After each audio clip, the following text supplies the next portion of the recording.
اهدنا الصراط المستقيم. السلام عليكم ورحمة الله وبركاته. نحمده ونصلي على رسوله الكريم. أما بعده فأعوذ بالله من الشيطان الرجيم. رب اشرح لي صدري ويسر لي أمري واحلل عقدة من لساني يفقه قولي. رب يسر ولا تعسر وتمم بالخير. Hope you all are doing good by the grace of Allah.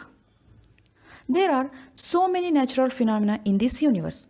After seeing and hearing them, automatically our heart will say Subhanallah.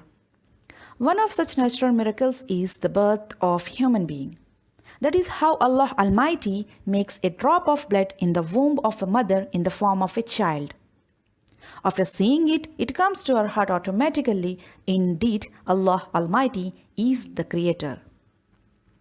Allah has already mentioned many of scientific inventions in the Qur'an 1400 years ago.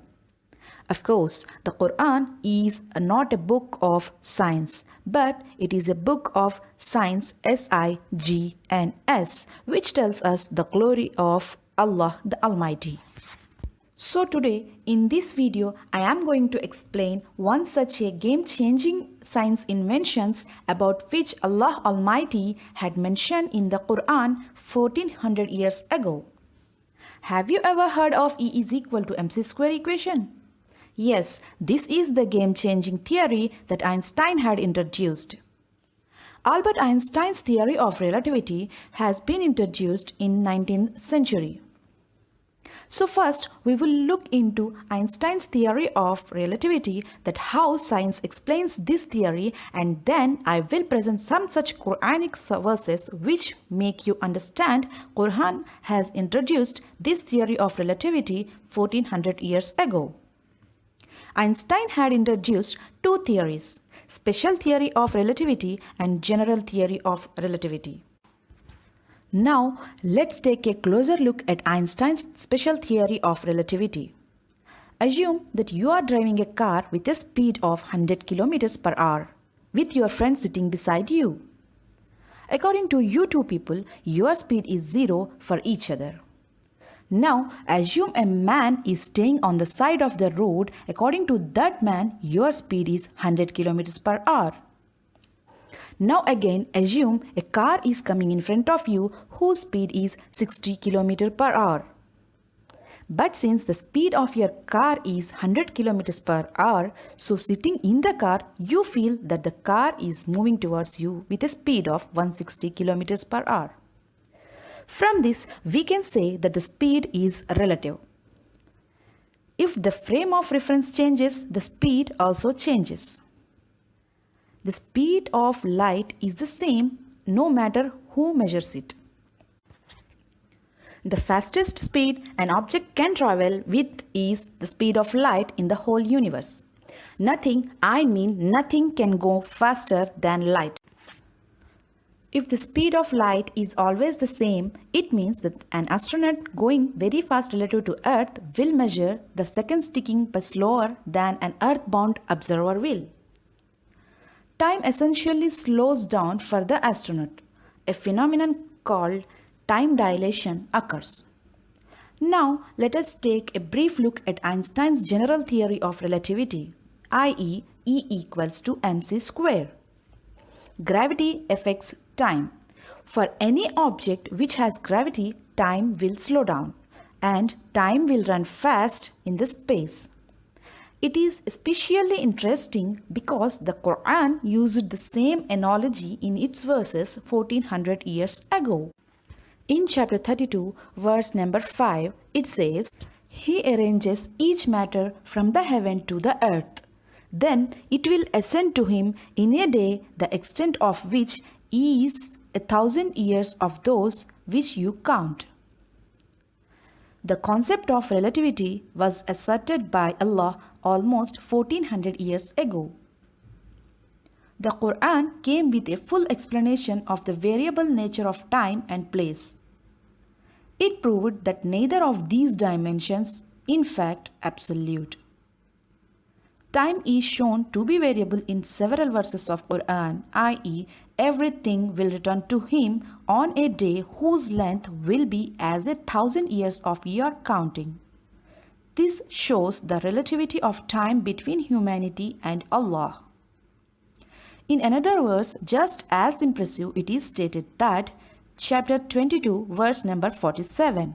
It says, "They ask you to bring the punishment quickly. Allah will keep His promise. Truly, one day with Allah is as 1,000 years of your counting." This simple and plain statement makes it clear that time is variable between our earth and our observers in the universe. It is stated that one day with Allah is as 1,000 years of your counting. This statement was made to the people who were asking Prophet Muhammad ﷺ when the day of judgment would come. Allah stated that such an event appears near to him, although people think it will never come. This demonstrates the relative value of time to Allah and humanity. However, it must be emphasized that the word with Allah indicates that the 1,000 years is in no way time of Allah, but in fact only a time with Him. It could simply mean that this is the time of our observations in the universe. In another verse, it states, chapter 70, verse number 4. "The angels and the spirit ascend to him during a day which is as 50,000 years. There is also evidence that time is changeable. Not only can one day with Allah be equal to 1,000 years of our counting, but on another occasion it can be equal to 50,000 years. Chapter 84, verse 1. "When the sky is rent asunder and hearkens to Allah's command as it must do, and when the earth is flattened and expels what is within it and becomes empty and hearkens to Allah's command as it must do, then will the full reality appear?" It is now accepted that the time is variable in the different spaces of the universe and that each place has a different frame of reference, i.e., dimensions. It is also known that the position of places in the universe decides their relative timing. There is strong evidence of these facts from the Qur'an. It is known that on the day of doom, our planet and the skies will be subject to radical changes and will be exchanged for different ones. Chapter 14, verse number 48. "One day the earth will be changed into a different earth, as the heavens will also be, and humanity will come forth before Allah, One, the Supreme." Some are probably unaware that a new earth will be prepared for the day of judgment. Our existing earth is about 93 million miles distant from the sun and needs exactly 1 year to complete its elliptical orbit. Earth is kept near the sun by the pull of gravity and is kept from being drawn into the sun by its own high speed.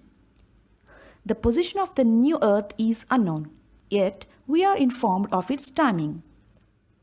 The day of judgment on this new earth will be equal to 50,000 years of our counting. Allah has explained in its succeeding verses that chapter 70, verse number 6 and 7. "They see the day as far off, while we see it as quite near." This simply explains in verse rather than figures that neither time nor space is absolute and that both dimensions are variable. If the variation of time and place had been appreciated from early times, the concept of relativity would have been developed many years ago. Such early progress would have probably brought forward our civilization. Without going into detailed mathematics, one can appreciate that an observer in the universe at a fraction of time equal to 1,000 years of ours could easily see billions of people born, live and die during this period. Therefore, it is not surprising that Allah can see the past, present and future. I have mentioned only a few verses here. There are other similar verses like Ashab-e-Kahf. People of the cave who hid inside a cave outside the city of Ephesus around 250 CE to escape a religious persecution and emerged some 300 years later. The science which is inventing nowadays is already present in Holy Qur'an. Indeed, the Qur'an is the book of truth. Assalamu alaikum wa rahmatullahi wa barakatuh.